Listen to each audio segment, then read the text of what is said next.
The SOC has seen an uptick in DDoS attempts over the last month. Luckily, our EDR seems to be doing its job, although we think a migration to XDR would further reduce the attack surface.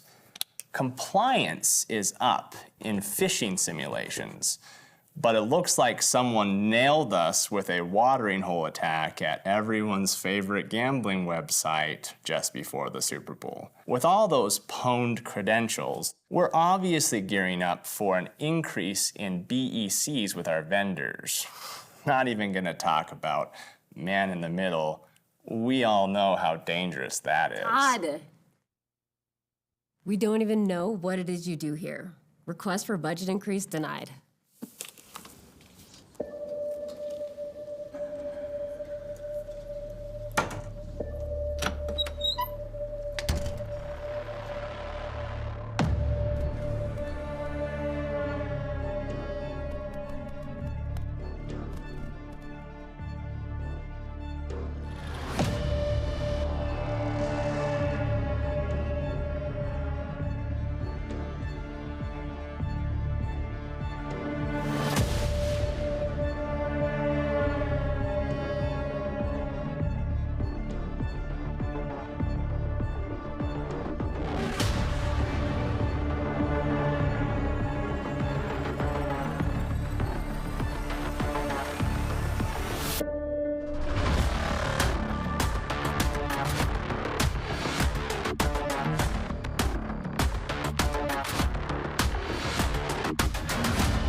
Welcome to the Cybersecurity series.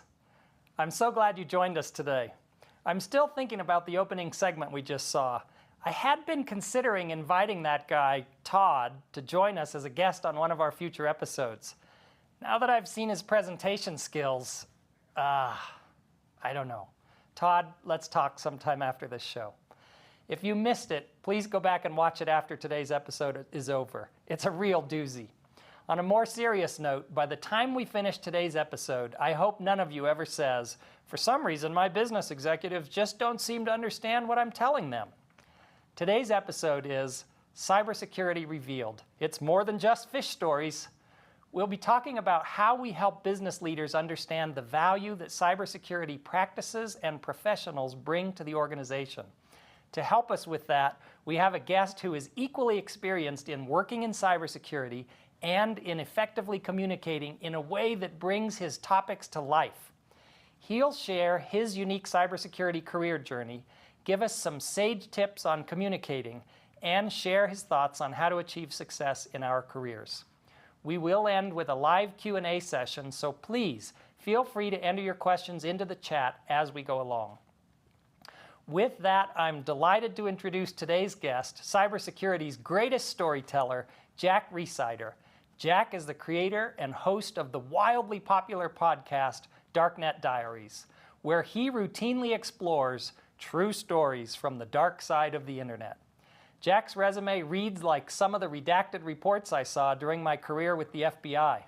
There's just enough information remaining to reveal that he earned a bachelor's degree in computer software engineering and worked for over 10 years as a network security engineer before making Darknet Diaries his full-time job. Jack, welcome to the set, or at least sort of welcome to the set. You're looking just as blue and orange as always. I'm glad to see you're doing well. But in all seriousness, welcome, Jack. We're glad to have you on the show. I'm glad to be here in spirit, at least. Yeah, thank you. So, Jack, even though you're cybersecurity's greatest storyteller, there's one story that you just don't ever want to talk about. And of course, it's your own story. So if you would indulge us for a couple of minutes, let's go all the way back to your college days when you decided to major in software engineering. When you made that decision, did you know then that your ultimate destination was cybersecurity? No, I didn't. I was just really fascinated with computers. I think the first time I got online was AOL. And when that happened, when I got online for the first time, it was just such a surprising and amazing experience that I had fallen in love with computers at that moment and always wanted, and I have always been in love ever since.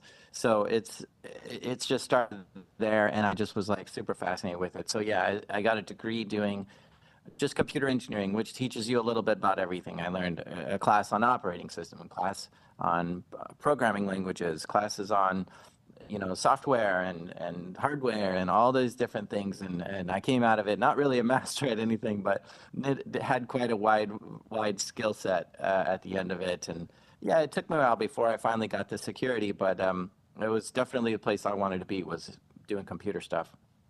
And I should ask, now that we're in the age of AI, it is really you, Jack, right? Yeah.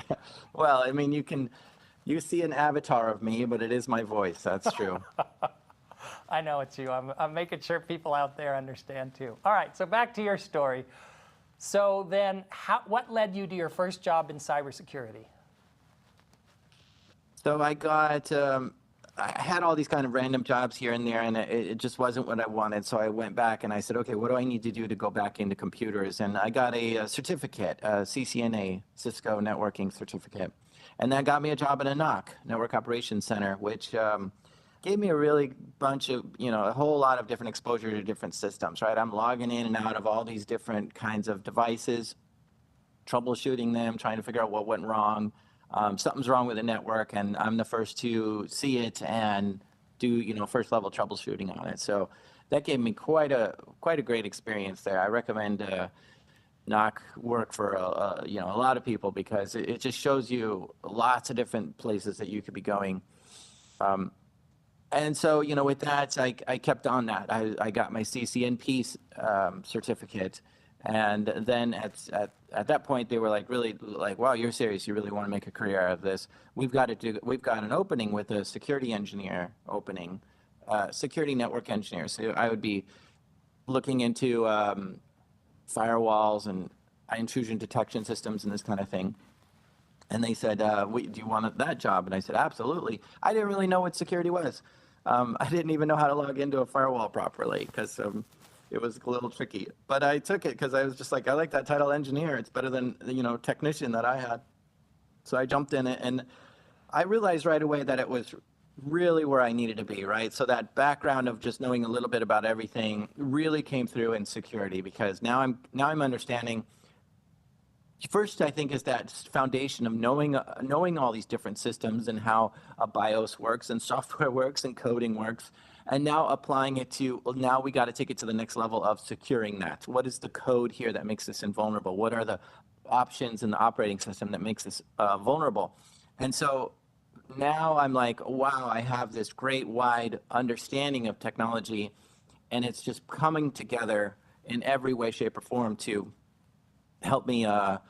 It's just like where I was meant to be, right? It's just knowing that little bit about everything, and then how that relates to securing the network, or how people get in through that, and all this kind of stuff. So it really was where my heart was the whole time, and I just didn't know it until I got there. Yeah, that's awesome. And certainly in the early days of InfoSec or cybersecurity, really nobody was formally trained in cybersecurity, because there were no such degree programs out there. So everybody came from, like you had the benefit of that diverse technical background. We even have some folks who sort of stumbled their way into it with no technical background whatsoever. And much like you, sort of, once they arrived, who said, oh, wow, this feels right. I think this is what I want to do. And then sounds like your certifications on top of your education just launched you into a great career. Yep. Yeah, I sure did. So I have to say, my son Sam just recently started college, and he's majoring in software engineering, and he thinks that he wants to ultimately end up in cybersecurity, and he happens to be a big fan of the Darknet Diaries. So I'm starting to wonder, do we have another Jack Rhysider in the making, or could it just be coincidence here? Well, he might, but the thing here that I think to go into cybersecurity, it's good to have a foundation before doing it. And I think there are 3 foundations you can pick. You could pick one of them, and it would be all right. So coding, software, learning to program. And I think two languages are great, are Python and JavaScript. They're pretty much used all over the place right now, and it would be great to learn that. Because once you know how to code, now, I mean, malware is code, right? So you can pick apart how malware works. You can understand how code works to find vulnerabilities in it. You can really fall back onto that to see the whole world of malware through your coding understanding, and it would really be effective. The other thing is like system administration, right? Knowing how an operating system works, how programs are executed, all this kind of thing, and knowing permissions and restrictions and who has access to what and why this even exists on this machine and what's normal, so that you can spot what's abnormal when you're going on there looking for what's wrong with this machine, right? So system administrators is kind of the second pillar you can start from. And then the third one, I think, is networking, like TCP/IP. Most attacks are going to go over the internet or over a network connection. And so if you can understand everything that a network connection is, the whole OSI layer, being able to inspect packets, understanding what a handshake is and all this kind of stuff, you will be able to use that skill to kind of analyze how things happened in your network, and start looking at everything through the network level is going to be a really strong thing to fall back onto if you're going into security. So yeah, pick one of those kind of pillars, and then that is something you can take and then go into security for. I don't think you can just go straight into security, but you really do need to start at some general IT skills to start with. Yeah, that's so well said. I couldn't agree more. You have to have that broad foundation of how things are supposed to work before you can identify when something then isn't working the way it was supposed to. So a little while back we had a conversation, and you told me about a story of when you were working in a security position at a company, and your boss said something along the lines of, I don't think it would even be that big of a deal if we got hacked. And your response was something like, oh no, I've been a complete failure at my job at this point. Is that anywhere close to how it actually went down? Yeah, because I would go to these, security conferences like DEF CON and such, and I would just learn such amazing stuff, right? Like, here's a tool that we have in our environment, and here's how easily it is hacked. And I would come back to the team, and I would demonstrate exactly how you could get into this system and how our systems are vulnerable. And I would do it live on our whole network, And I was trying to get that jaw drop moment from everyone on my team, like, holy crap, this is not as secure as it is. I mean, I was sniffing passwords off of the network and displaying them right in the middle of the talk that I was doing just to my team. And I was like, look at this. This is not acceptable. Like, anyone in our company can see a password that's going across the network here, because it wasn't encrypted at the time. And I looked up, and there was one guy asleep in my room. Like, wait a minute, why isn't this like making everyone crap their pants? This is big time stuff. And I just demonstrated some pretty cool things. And so nobody really cared, including my boss. They were just like, oh yeah, you're fixing that, right? Is that fixed? No, it's not fixed. Somebody needs to get on this, and we need to put more attention to it. So that kind of stuff happened quite regularly. And yeah, this one day my boss came to me and said, I don't think it would be a big deal if we got breached. And I was just absolutely so frustrated with him. And he did it in front of my team. So it kind of was a morale, it just ruined morale on the team of like, what are we even doing here if a breach wouldn't even matter? And so I grabbed him and I pulled him into a little conference room, just me and him, and I really let him have it. I was like, this is not how, you can tell me that, but don't say that in front of my team, because they just think that you're an idiot and you don't know anything about what we're even doing here, and you don't know the point of our team. And it's just like, it was so disheartening. I kind of got in trouble for being so abrasive towards him, but I was really mad. And here's the thing though, is like, when I do my podcast now, I do it in such a way, I have that presentation where I really want that jaw drop. I really want you to feel like, wow, that could totally happen to us. There's something here that resonates with me, whatever the case is. And that has actually, gone through into the podcast where, I took that presentation style to where I do today. And that has made managers approve budget today. I get fans that message me and say, hey, I really like this one episode. I sent it to my manager.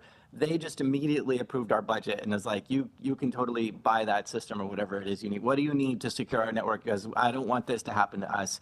And so maybe my manager not liking, or not thinking a breach would matter to his company and telling me that has had a much bigger effect in the world, just because I have this kind of knee-jerk reaction from that sort of thing. Like, no, everyone should be paying attention to this. And so it might be some trickle-down stuff there. Such a great experience, and I think there are probably a lot of people listening today that are like, oh man, I just had that happen last week. So I hope they take some tips, and I'm glad to hear that's got to be gratifying for you, that your podcast is now helping practitioners actually sell the importance of their jobs to their bosses. And I think that kind of reveals a couple of points. First is that I think sometimes those of us in the profession have a hard time that people don't really understand just how hard we're working to avoid the dire consequences that could occur if we fail to do our job appropriately. And secondly, some of that is probably our fault because we have to find better ways to communicate both the relevancy and the understandability of what we're doing to people who aren't sometimes technically minded. Sounds like that rings true to you as well?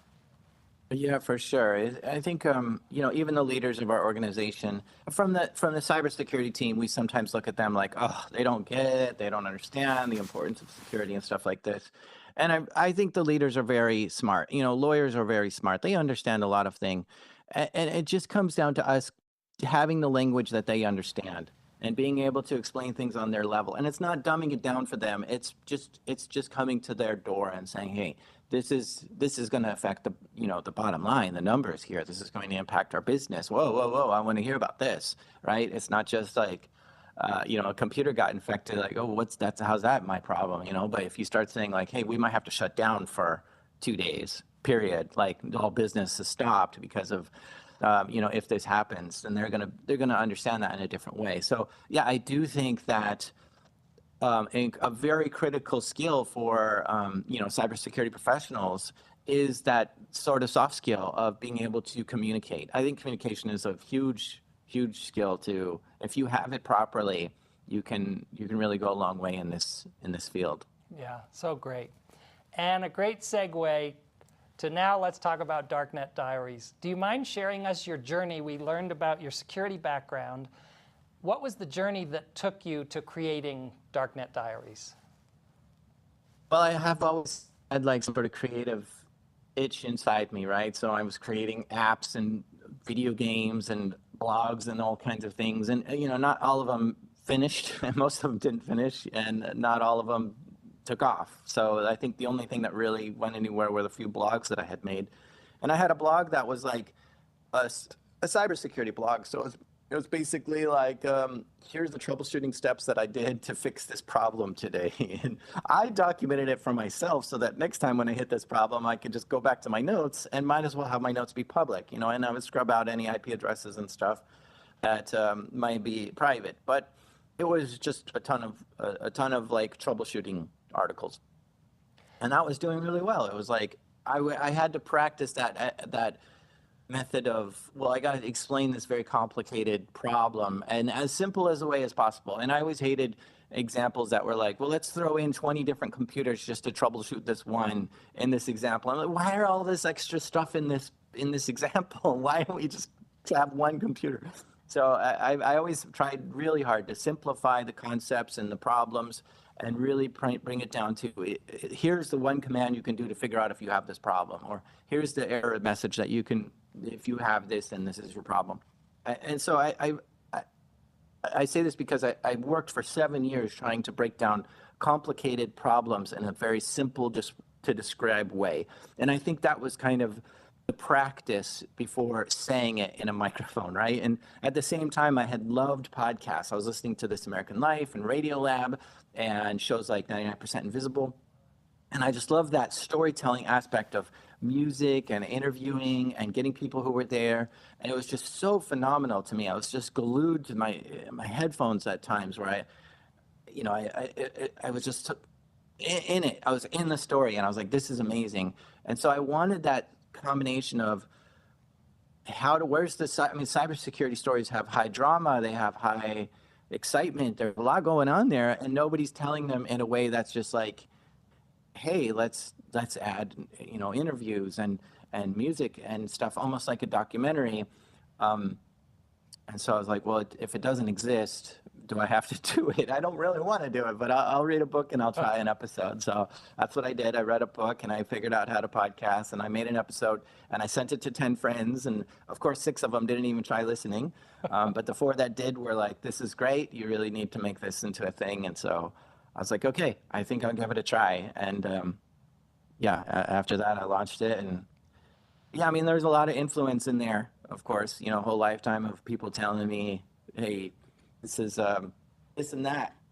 Like, you hear a story and you're like, wow, that's such a good story. Where are more of these stories? And so, little things like that would just made you want to do it. Well, I'm so glad you did. Me and a whole bunch of other folks who listened to your work, really glad you did. And so, do you mind telling us, how did you end up calling it the Darknet Diaries? Is there a story there? Oh, yeah. I mean, I'm always, whenever I make a new project, I always think a lot about the name of it. And so I think some early ideas were also APT theater. I really wanted to just focus on advanced persistent threats, thinking those were going to be the most exciting stories. But then I thought, no, I think I should make it more broad. Another one I thought was really cool is shift control, because pretty much in every story, the control gets shifted of who owns this network or who controls this computer to someone else, right? So shift control I thought was also good because there's buttons on the keyboard that are shift and control. So I really liked that one, but I didn't know if people would get that right away. And then there was this term that I really liked when I was network engineering, which is dark fiber. And I thought that was just a really cool thing. I was like, wow, what is this dark fiber?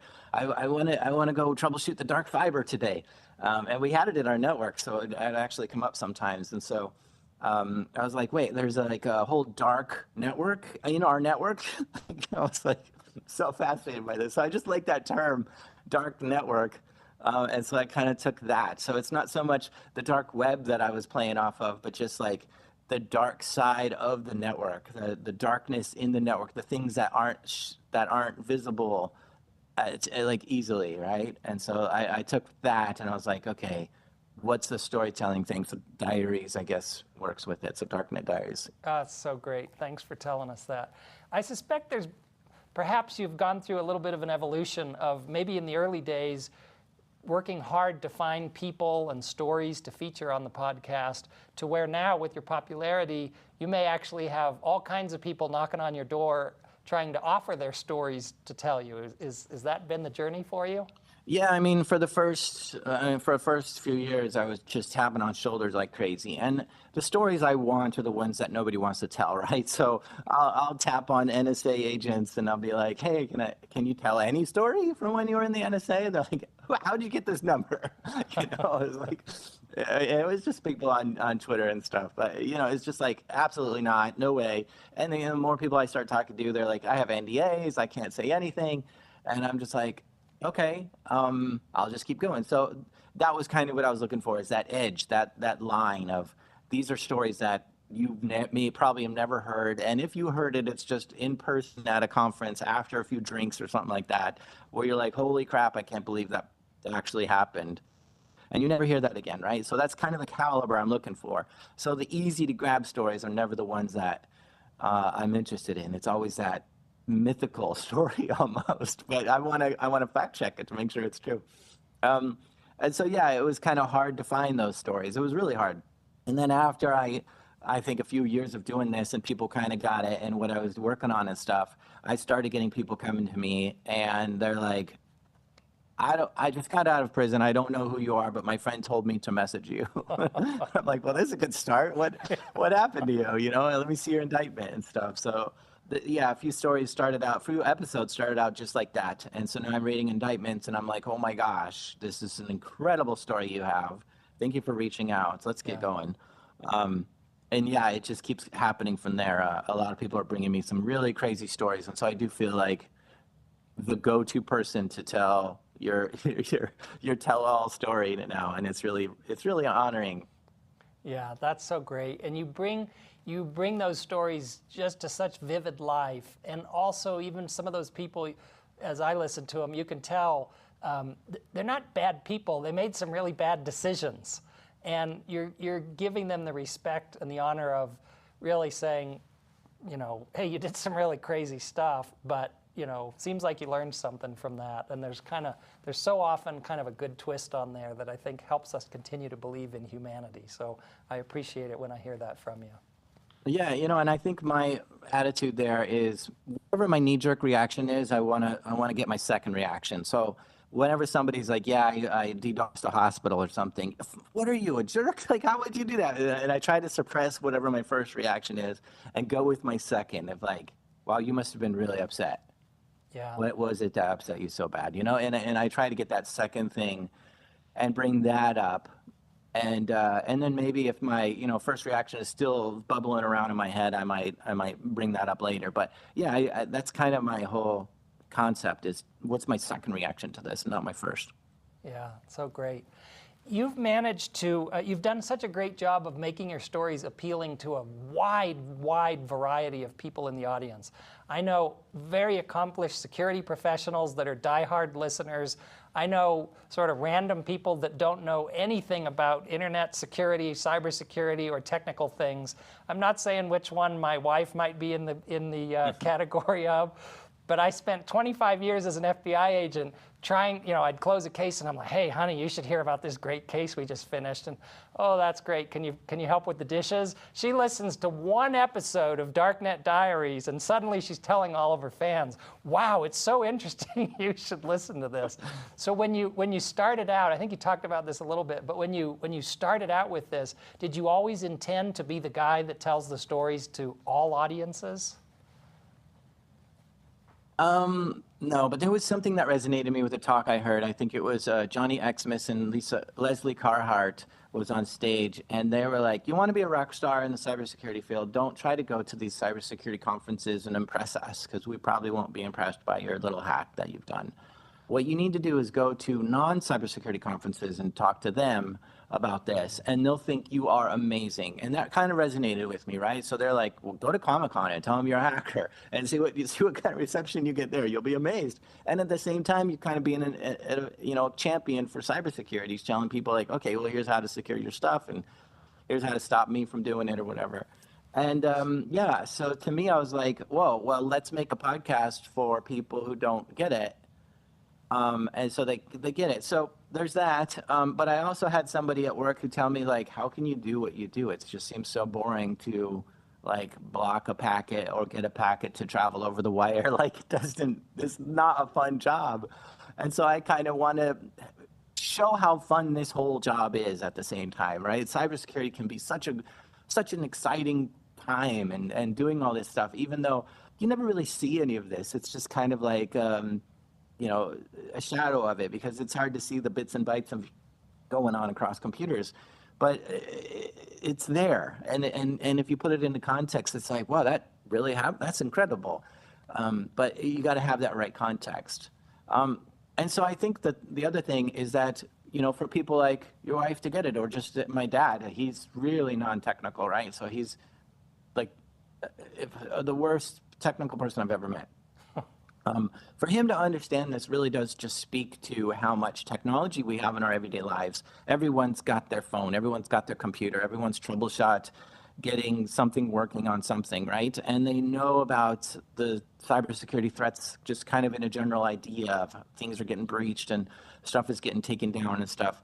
And so they're just exposed to this on a daily basis. And so I don't really want to get it down to just a really dumb, stupid level of like, here's what a computer is and you turn it on. Maybe like what Discovery Channel would explain, very, not even 101 level, but like, sixth grader level. I'm done with that sixth grader stuff. I want to give you this 101 level of you already know how a computer works and you've probably troubleshooted this a million times because you're just not in the world as a human today. So yeah, let's just go right to get into the technical jargon of it and see if you follow along. And a lot of people do. It's incredible. Some of the stuff that I thought, well, this episode is too complicated. I had like an aunt message me like, that was your best episode yet. I'm like, how did you understand any of what I said? And so it's just amazing that people could follow along even without any of the knowledge. And it's kind of fun for them to hear that language and understand that world. It's like I'm letting them in a secret door. Like, hey, I got some technology. I got some terms for you that you don't understand now, but you will when you're done with it. Yeah, that's so great. I think I mentioned it in the opening, but you have a way of bringing these things to life that just, it really resonates with a lot of people. And by a lot of people, you're a really popular guy, Jack. Do you have any idea of just how many listeners, followers, I'm not sure what exactly to call them, disciples, I'm not sure what they are at this point. Yeah, I have. I think my most downloaded episodes are around 700,000 downloads per episode. So I think the average one gets 400, 500,000 downloads per episode. So great. Congratulations on your success that I think is just going to keep growing. I suspect you get this question a time or two. Do you have a favorite story or episode? Yeah, I think a couple do stand out. Like the Xbox Underground one is definitely a fan favorite, but it's a favorite of mine too because it felt like the vision in my head of what the show I wanted to be finally came to life in that episode, right? It's having multiple people explain this crazy story that happened that's stranger than fiction, and you're just like, there's no way any of this is true. But then you like hear me reading indictments and arrest warrants and all this kind of stuff, and you're just like, oh my gosh, it is true. How did any of this happen? Like, so it's just one of those stories that's so unbelievable. And the fact that I got 3 or 4 people to be interviewed for that just really emphasizes the whole awesomeness of it all.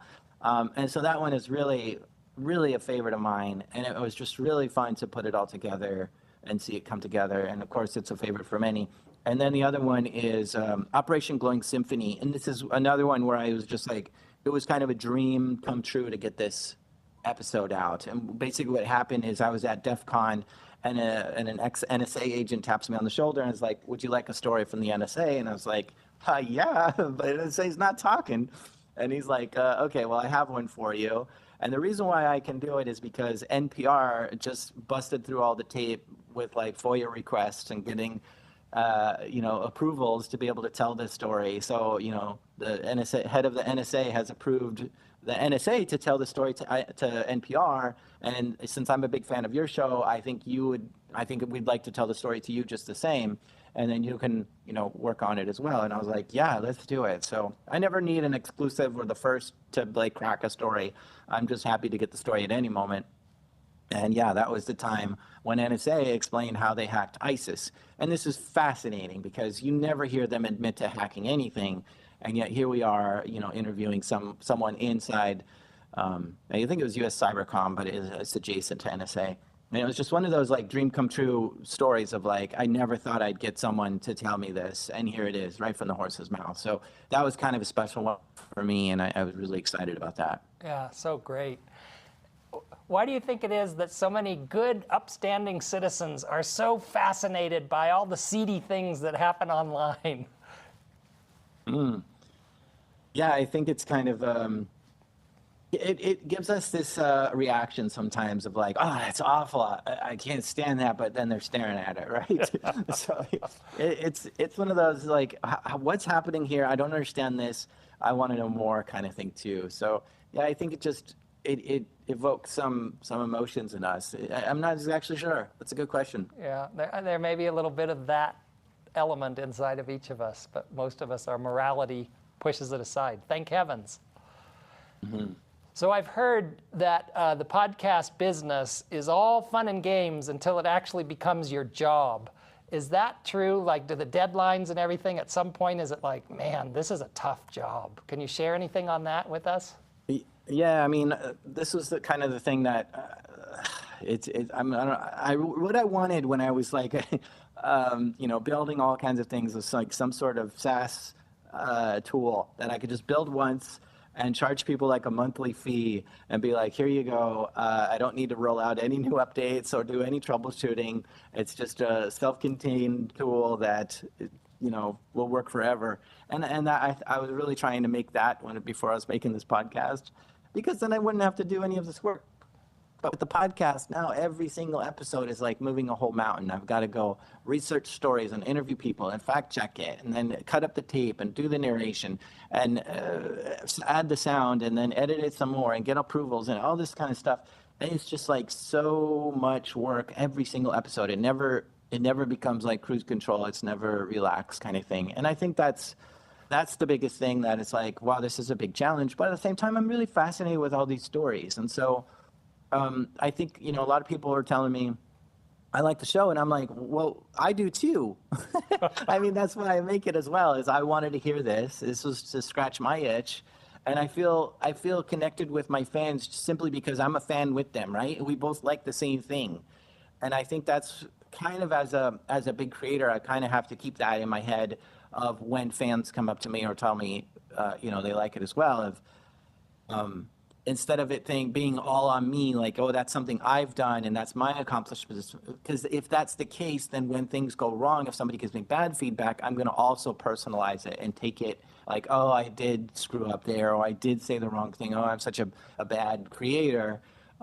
Instead, I can stand on the sideline and be like, yeah, I didn't like that part either. I wasn't happy with that. Yeah, I wish he would have done something else. And the thing is that it's hard to see all these little details when you're working out, all the stuff. So, if I take it on the sidelines like that, then it really helps me get through those highs and lows a lot more effectively. And I can just focus on making stuff I like and the stuff I want to see in the future or hear.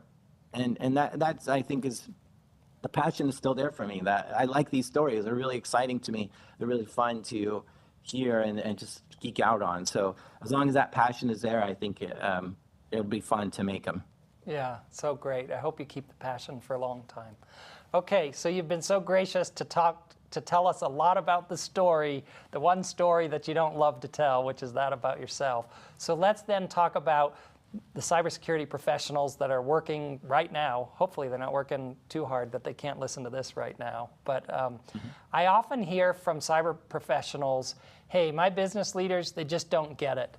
And then I similarly hear sometimes from business leaders, man, I just don't get all that technical stuff that my security people are trying to tell me.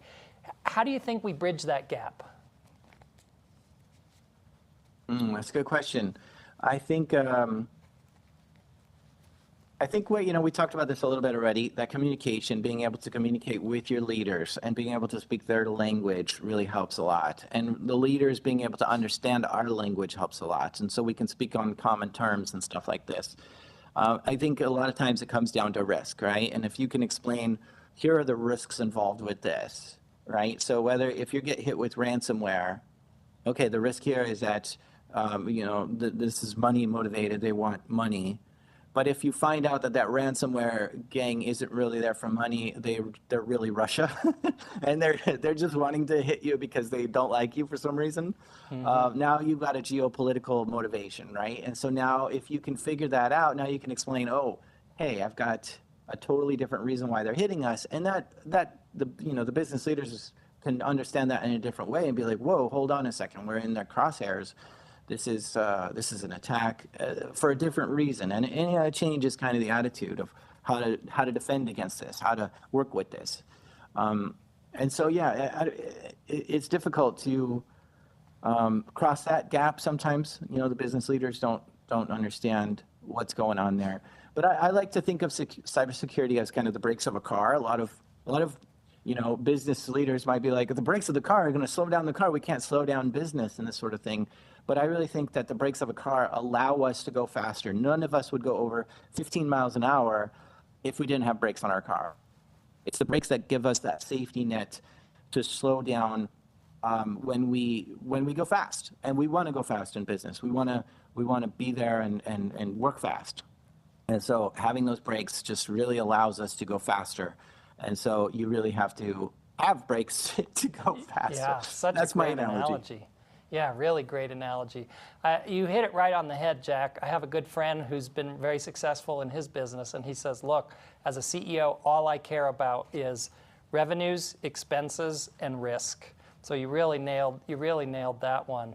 And I think that as we as security practitioners understand that that's what motivates them when we put our messages into that mode of how does this address the risk that you really care about, it's going to help us go a long, long way. So that was a great answer. Thanks for that one.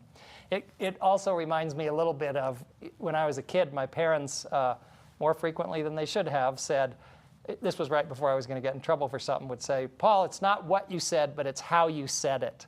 and and then I would get in trouble for it. But really, there's a right way to communicate the information to those executives. So I think you totally nailed that one. So we usually do a segment here at WGU. Sage the Night Owl is our mascot, and so we usually do this Sage Tips section.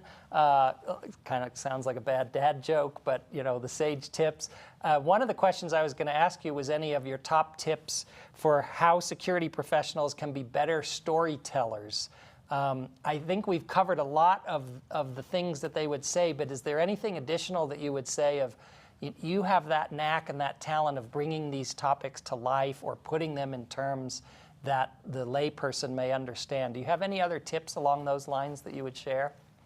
One of the storytelling techniques I use is called signposting, which is if like my guest says something like, oh yeah, we found an implant in the network, that might not land for everyone listening, right? And so signposting is like putting a big sign that puts like an arrow right towards that and be like, okay, implant is malware. They just found malware in the network, but this wasn't any ordinary malware. This is, a specific kind of malware. And so this kind of highlighting, this underlining of what the stuff is that matters is important to stop, slow down, say twice. And not just like throw it in the middle of a sentence and be like, okay, yeah, we found, 2 users' accounts were compromised and 6 different strains of malware were in there, but we cleaned it up and it's all better. I mean, that's the only thing you hear is that we cleaned it up, it's all better. Nobody's like, wait, hold on, what's the 6, strains of malware? What was the big part here of what happened? Like, you can't just like gloss over this stuff. You really have to signpost. Like that's what we call it in storytelling land. Point real hard at the stuff that was a close call. That was a big deal. That was very important. I want you to understand this. And yeah, I think that's one tactic that I think will help a lot. A lot of times people just like, they just gloss over the important parts. Yeah, reminds me of my high school English class where one of my friends said, when you submit the essay, underline these important words because that's all she's looking for anyway. Mm-hmm. So, yeah. I don't think I got an A in that class, though, just in case you're wondering. So we usually ask our guests for advice on how people who want to pursue a super cool career in cybersecurity, what advice you have for those folks looking for those jobs. And for you, I think we asked the question twice. One is for cybersecurity careers, and second is, if you think podcasting is in your future, sort of what career advice you have. I know that earlier you recommended 3 areas that you thought were, kind of good segues into cybersecurity careers. Anything you would add to that, or do you want to signpost and repeat those for us? Yeah, I think some other free examples. So, one time I was on the security team and somebody wanted to get a job on our teams, right? So they were like, hey, I want to do that. And so I interviewed them. And they're like, yeah, I'm very passionate about security. And they had been coming from network engineering and not security engineering. So I was like, okay, let's hear it. Let's hear your passion. And they're like, what? And I was like, let's hear it. I was like, what do you got? I said, what do you mean? What's my I said, explain your passion of security. Show me. And I was like, okay, I'll ask you a whole bunch of questions. You tell me yes or no. What security podcasts do you listen to? None. What security newsletters do you subscribe to? None. What security conferences do you go to? None. What security labs have you done recently? None. What malware is your favorite malware? I don't have a favorite malware. Like, where is your passion? Show me anything that you're actually passionate about security. You're just telling me this, but you're actually not showing me. And so I think that that is kind of what I would suggest, right? Is just you can do this on your own. Have fun with it. You can do CTFs. You can practice things like try hack me or bug bounties and see if you can break into systems. And these are you can learn so much in these kind of things. You can practice malware and practice techniques and obfuscation methods and decloaking and hiding tracks and getting privilege escalation. And if you can't figure it out, there's little walkthroughs on here's how to solve this puzzle.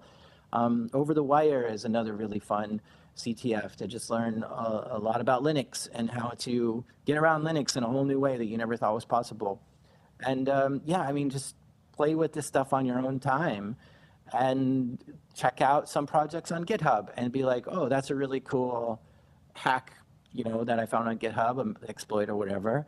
And if your thing is programming, then contribute to it. Like, hey, I saw that, there's some stuff incorrect here and I want to fix that. And I know how to program, so I'm going to do a pull request and fix it and resend it.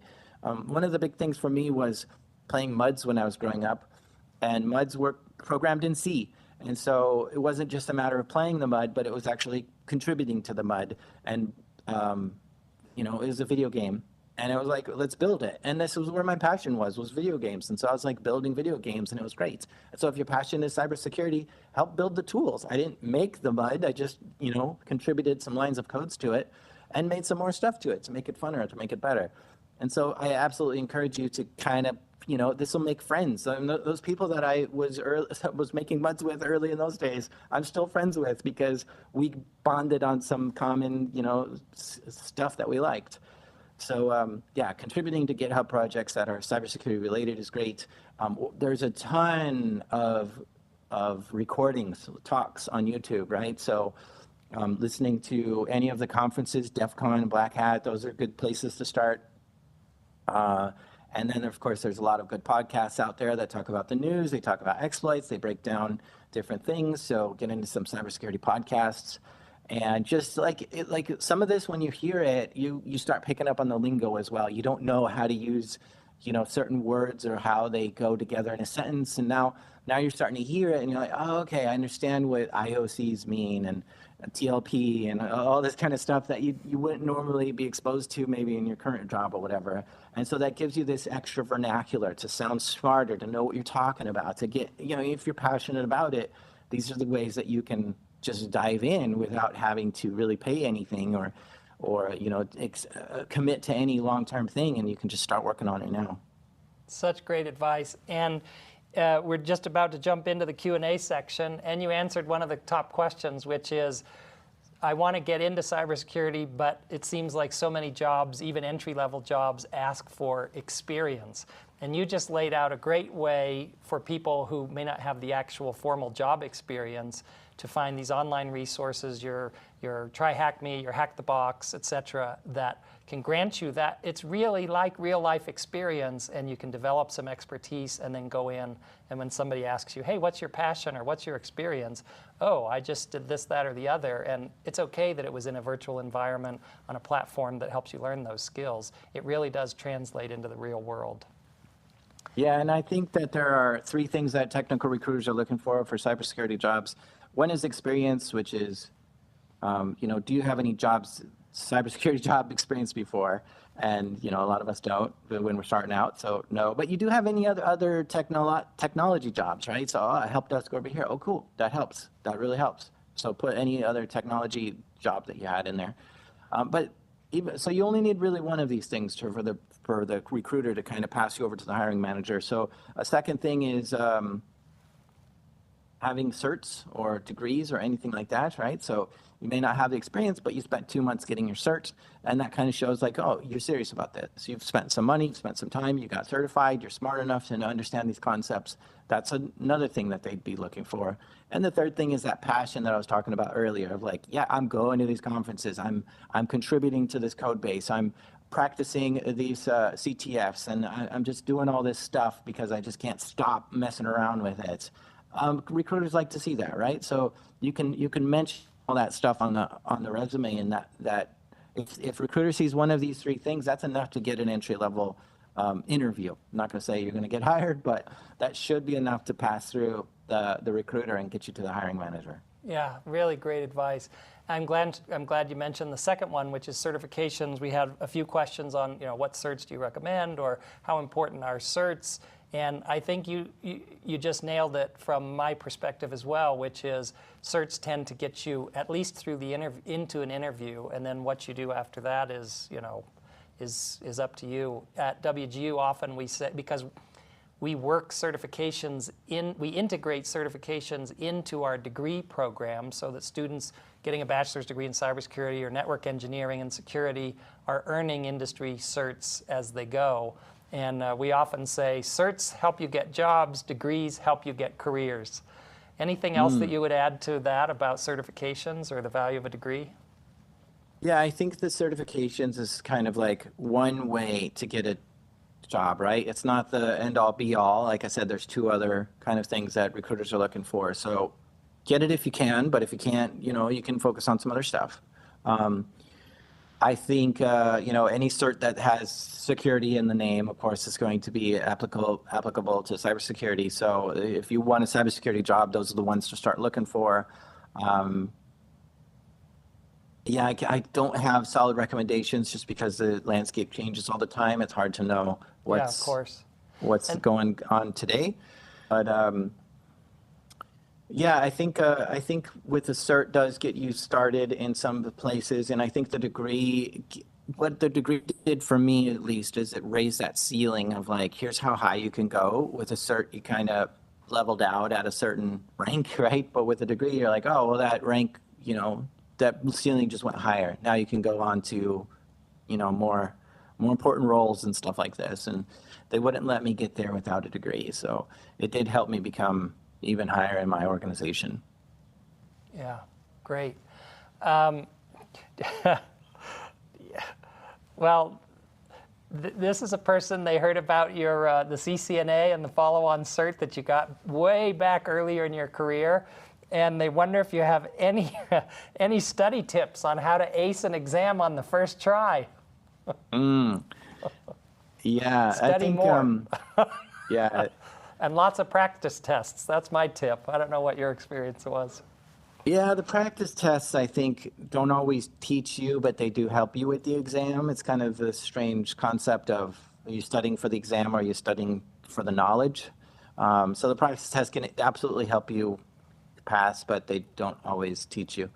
And so for me, what I like doing is labs, right? So virtual labs, physical labs, like you can get some cheap computers that are like 5-10 years old for $10, $15, $25, right? This stuff goes out of fashion pretty quick. So you can find it on Craigslist or thrift stores and stuff like that. And then just start making labs out of it. Attack that box. Can you get into that box? I remember one time I got a Windows 2008 server at a thrift store, and I just was like, it was locked and it was password controlled. And I was like, this is such a great practice box to just, if I can get past this, whatever's on here before, whatever security thing. So it was kind of a black box to me, not knowing what was in there. And so having this kind of at-home practice, I think, is really what separated me from a lot of the others that were doing the same path as me, because you would hit these things that were just so obscure and strange, but very basic, very, very, very basic. And you're like, wait, the test did not prepare me for this. But now I'm like figuring out, just like a basic thing, like an adapter, like how to hook up this cable to that cable or into that box. And you're like, how do I even do this? This isn't even TCP/IP. What is this? Like, what is going on here? And so you learn these like really basic things, and that really rounds out your whole understanding of what's happening here. And you get hung up on things that are not on the test or not in the curriculum, but that teaches you all kinds of new things. And so I'm a real big fan of labs, and I personally like getting cheap physical stuff, but you can get virtual labs going too, right? So Yeah. VMware and stuff like this allow you to, spin up your own vulnerable systems, attack systems, all this kind of stuff that you can play with and practice with to understand the concepts in a lot of these exams. Like for instance, I was taking my CEH exam, and they teach you a ton of tools. Like, here's how John the Ripper works, and here's how Cain and Abel works, and all this kind of stuff. And I'm like, whoa, slow down. Let me try each of these before I go to the next chapter. And that's what I was big on, is I actually want to try this command. I want to try this software. I want to try all these things.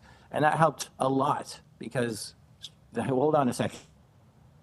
That software has been discontinued 5 years ago or something. Why is this even in the book and stuff like that? Yeah, So it was Windows really, 7 is fascinating. not terribly relevant anymore. Mm-hmm. That's great advice. A lot of these questions, you've given such great information and advice throughout our episode today. starting with the variety that you got in your college degree and the experience that you gained all along the way. You've helped us understand various inroads into cybersecurity professions, what to do when we get there, how to communicate better with the business leaders as our roles progress through there, and how to learn to socialize and make acquaintances in the field along the way, even if we're not necessarily working in there. Those have addressed almost all of these questions. I think we have one last question from the bunch that I'll ask you, Jack, and that is, after going to podcasting full time, do you miss doing the technical side of cyber? That is a good question. I definitely miss it sometimes. But at the same time, it's just becoming so complex that it's hard to keep up with. So I do kind of feel like a little lucky that I'm, like, for instance, IPv6 and trying to figure all that stuff out. It's like, what?